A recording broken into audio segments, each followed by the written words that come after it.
Hello everyone, this is Rakesh Kumar Meena, Assistant Professor in English, Government College, Rajgarh, Alwar,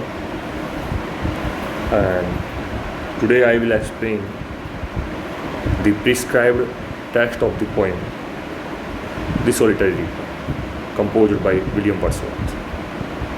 In my previous video, I have presented the introduction of this poem. So now I am going to start this poem for the explanation. In the first four lines, the poet writes, "Behold her, single in the field, yon solitary highland lass, reaping and singing by herself. Stop here or gently pass." Behold means look at, and lass means girl. So poet says at the beginning of the poem, he tells us, look at a girl who is singing in the field. The word single and solitary makes us aware about the hushed or the silent atmosphere of the valley. The girl is simultaneously singing and reaping. The poet addresses to the passers-by not to be region of disturbance. He asks them, do not disturb the girl while she is singing or reaping in her field.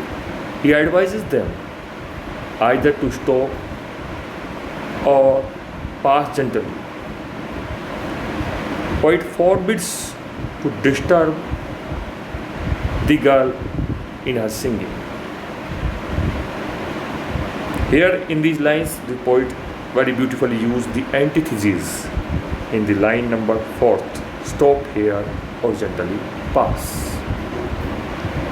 Next, in the next four lines, the poet writes, alone she cuts and binds the grain and sings a melancholy strain. Oh, listen, for the veil profound is overflowing with the sound. Melancholy means sadness. Strain means song. Here poet says in these lines, we are acquainted with the loneliness of the solitary reaper by the poet. Poet again repeating that the girl was alone in her field and she is simultaneously reaping and singing. She cuts and binds the grain alone and sings melancholy songs. Then the poet urges us to listen and feel the effect of the song. According to the poet, the Voile Valley is overfilled with the enchanting song of the solitary reaper. The valley is full of the beauty of the song of the solitary reaper. Here in line number 7th, poet has used apostrophe. He is addressing us. He is addressing to the readers. Oh, listen, for the veil profound. So apostrophe is very beautifully used here. In the next stanza, the poet writes, no nightingale did ever chant more welcome notes to weary bands of travelers in some shady hunt. Chant means sing. Tired, weary bands means tired passengers. Shady hunts means oasis which is found in desert area. Poet says in this stanza, at the beginning of the stanza, he went on comparing the song of the solitary reaper with the song of nightingale. In this stanza, the poet compare the song of nightingale with the beautiful song of the solitary reaper, who is singing and reaping at the same time.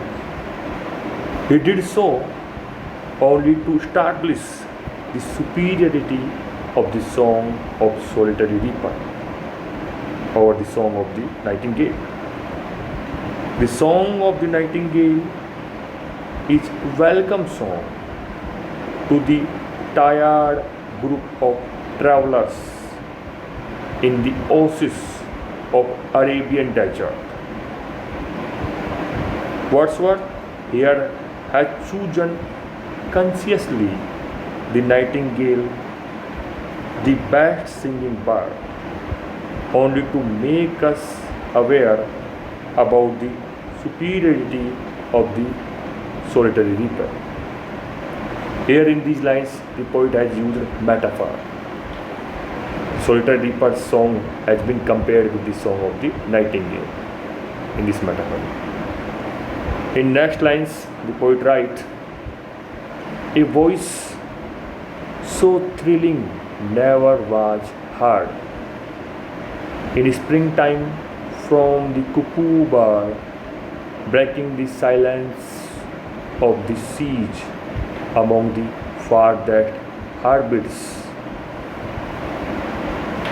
In these lines, after comparing of the song of the solitary reaper with the nightingale, Wordsworth goes on describing and comparing with cuckoo, another acclaimed sweet singing bird. Here in these lines, the poet compare the song of the solitary reaper with the song of the cuckoo bird. Wordsworth takes us to the Hebrides group of islands, where the silence of the remote islands are broken by the voice of the cuckoo birds. At the same time, Wordsworth consciously states that the voice of the solitary reaper was a thrilling one, and he had never heard such a voice as this. Here in these lines, poet also used metaphor again. Here the song of the Highland girl is compared to that of the cuckoo bird. Poet also used hyperbole in these lines for breaking the silence of the siege. Here poets is exaggerating the power of cuckoo bird's song. He is exaggerating the bird's song's power. In the next stanza,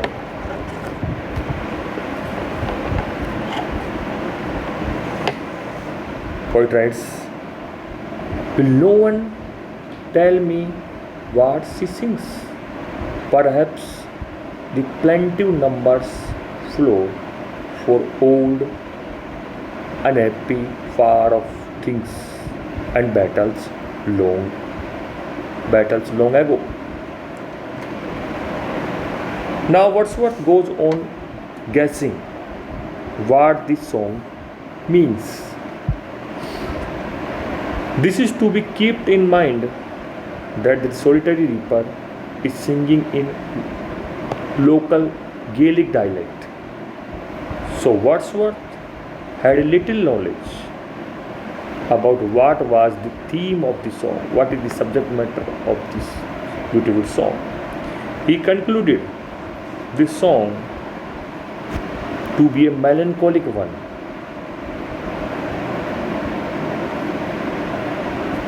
He further guessed that the region of the sad songs of the solitary reaper to be the deceased kinsman in the field. The poet also The poet also hinted at natural disasters and diseases which might have become the reason for the end of many lives.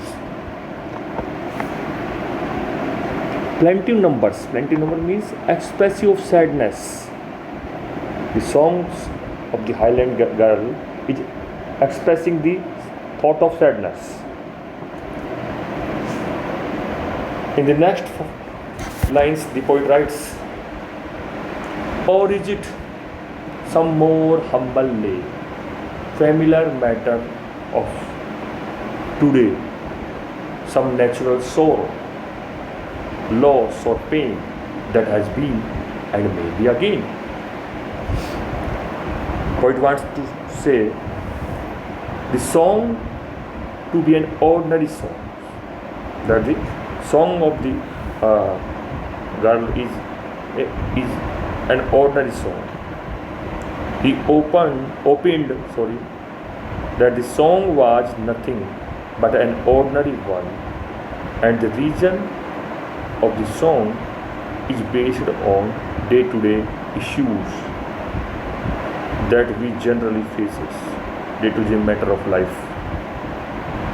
These sad incidents were existing beforehand, and still those prevails and will be found in future too. It could be related to natural deaths in family and friends, loss of near and dear ones, separation between the loved ones, etc.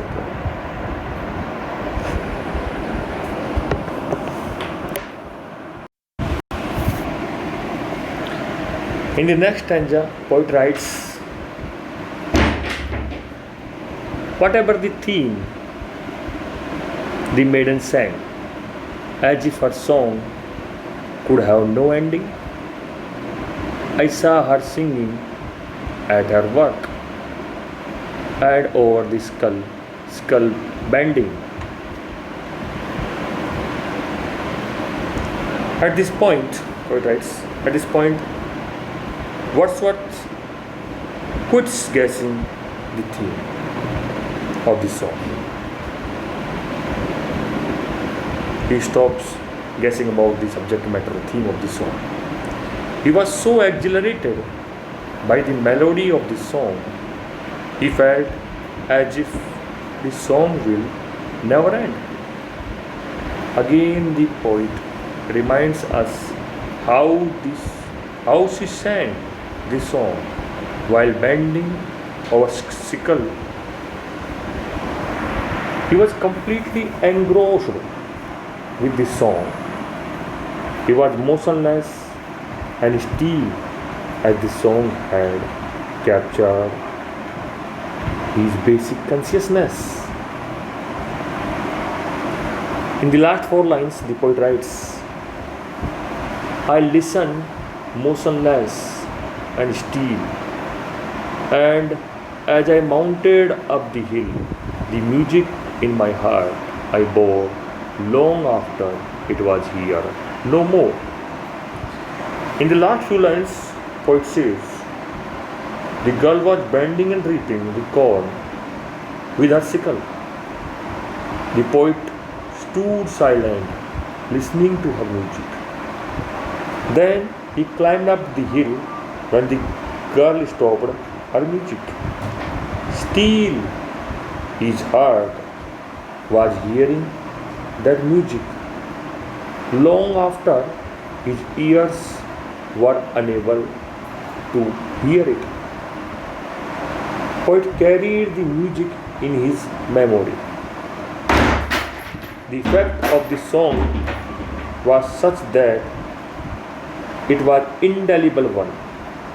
He bore the music in his heart and carried it as a treasure. Here the poem comes to end. With that, goodbye. I hope you have enjoyed it, and goodbye again.